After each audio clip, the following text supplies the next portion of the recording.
ಇನ್ನು ಇವತ್ತು ಭಾರತದ ನೌಕಾಪಡೆಗೆ ಬಹಳ ಮಹತ್ವದ ದಿನ. ಪ್ರಧಾನಮಂತ್ರಿ ನರೇಂದ್ರ ಮೋದಿಯವರು ಇಂದು 3 ಯುದ್ಧ ನೌಕೆಗಳನ್ನು ದೇಶಕ್ಕೆ ಸಮರ್ಪಿಸಿದ್ದಾರೆ. ಮೇಡ್ ಇನ್ ಇಂಡಿಯಾ ಯೋಜನೆಯಲ್ಲಿ ನಿರ್ಮಾಣವಾಗಿರುವಂತಹ ಈ ಯುದ್ಧ ನೌಕೆಗಳು ಭಾರತವೇ ಗರ್ವ ಪಡುವಂತಹ ಸ್ವರೂಪದಲ್ಲಿ ರೂಪುಗೊಂಡಿವೆ.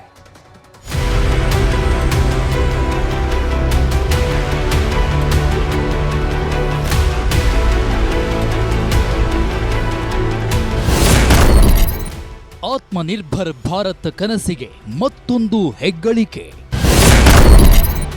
ಭಾರತೀಯ ಸೇನೆಗೆ 3 ಯುದ್ಧ ನೌಕೆಗಳ ಸಮರ್ಪಣೆ.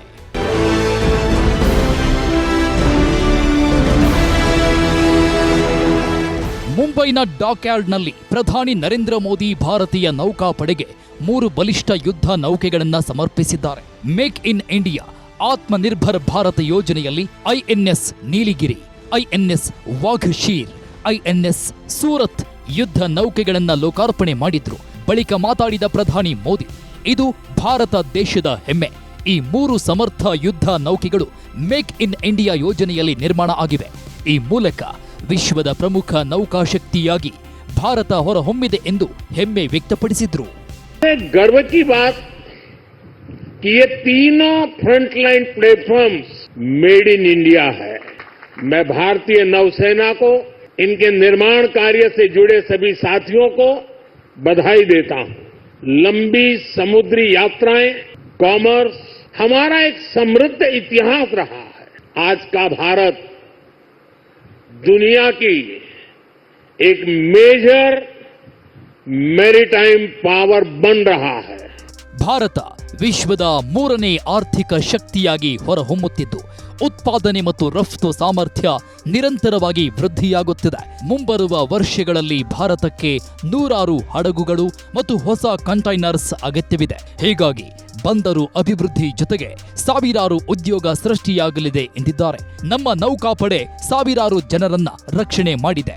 ಸಾವಿರಾರು ಕೋಟಿ ಮೌಲ್ಯದ ರಾಷ್ಟ್ರೀಯ ಅಂತಾರಾಷ್ಟ್ರೀಯ ಸರಕು ರಕ್ಷಣೆ ಮಾಡಿದ್ದಾರೆ. ಹೀಗಾಗಿ ಇಡೀ ಪ್ರಪಂಚವೇ ಭಾರತದ ಮೇಲೆ ನಂಬಿಕೆ ಬರುವಂತೆ ಮಾಡಿದೆ ಅಂದ್ರು ಮೋದಿ.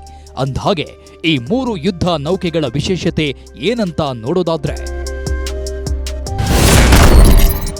ಐಎನ್ಎಸ್ ಸೂರತ್ ಮಿಸೈಲ್ ವಿಧ್ವಂಸಕ ನೌಕೆ. ಎಂಥ ಕಠಿಣ ಸ್ಥಿತಿ ಇರಲಿ, ವಿಷಮ ಸ್ಥಿತಿ ಇದ್ರೂ ಕಾರ್ಯನಿರ್ವಹಿಸುತ್ತೆ. 80% ಮೇಕ್ ಇನ್ ಇಂಡಿಯಾದಡಿ ನಿರ್ಮಾಣ ಆಗಿದೆ. ಹೈಟೆಕ್ ಶಸ್ತ್ರಾಸ್ತ್ರ ಸಿಸ್ಟಮ್ ಇದೆ. ಸೆನ್ಸಾರ್, ಎಐ ಸಂಪರ್ಕ ಜಾಲವಿದೆ. ಐಎನ್ಎಸ್ ನೀಲಗಿರಿ P-17A ಸ್ಟೆಲ್ತ್ ಫ್ರಿಗೇಟ್ ಯೋಜನೆಯ ಮೊದಲ ಹಡಗು. 8 ಬ್ರಹ್ಮೋಸ್ ಸೂಪರ್ಸಾನಿಕ್ ಕ್ರೂಸ್ ಕ್ಷಿಪಣಿಗಳನ್ನು ಒಳಗೊಂಡಂತೆ ಸುಧಾರಿತ ಶಸ್ತ್ರಾಸ್ತ್ರಗಳು ಮತ್ತು ವ್ಯವಸ್ಥೆಗಳನ್ನು ಹೊಂದಿದೆ. 6670 ಟನ್ ತೂಕ ಮತ್ತು 149 ಮೀಟರ್ ಉದ್ದವಿದೆ. ಐಎನ್ಎಸ್ ವಾಘಶೀರ್ P-75 ಸ್ಕಾರ್ಪಿನ್ ಯೋಜನೆಯ 6ನೇ ಮತ್ತು ಕೊನೆಯ ಜಲಾಂತರ್ಗಾಮಿಯಾಗಿದೆ. ಫ್ರಾನ್ಸ್ನ ನೇವಲ್ ಗ್ರೂಪ್ನ ಸಹಯೋಗದೊಂದಿಗೆ ನಿರ್ಮಿಸಲಾಗಿದೆ. 67 ಮೀಟರ್ ಉದ್ದ ಮತ್ತು 1550 ಟನ್ ಇದೆ. ಡೀಸೆಲ್ ಮತ್ತು ವಿದ್ಯುತ್ ಚಾಲಿತ ಎಂಜಿನ್ ಇದ್ದು ಆಂಟಿ ಶಿಪ್, ಆಂಟಿ ಸಬ್ಮರಿನ್ ಪತ್ತೆ ನಿರೋಧಕ ತಂತ್ರಜ್ಞಾನವಿದೆ. ಕರ್ನಾಟಕದ ಚೋಳರನ್ನ ನೆನೆದ ಪ್ರಧಾನಿ ಮೋದಿ. ಐಎನ್ಎಸ್ ನೀಲಿಗಿರಿ ಚೋಳರಿಗೆ ಸಮರ್ಪಣೆ ಎಂದ ಪ್ರಧಾನಿ.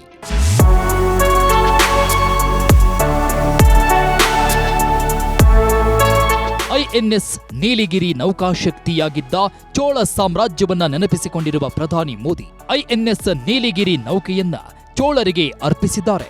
ನೌಕಾಶಕ್ತಿಯಲ್ಲಿ ತನ್ನದೇ ಪ್ರಾಬಲ್ಯ ಹೊಂದಿದ್ದ ಚೋಳರು ಸಮುದ್ರ ಮಾರ್ಗದಲ್ಲೂ ಪ್ರಾಬಲ್ಯ ಹೊಂದಿದ್ದು ಇತಿಹಾಸ.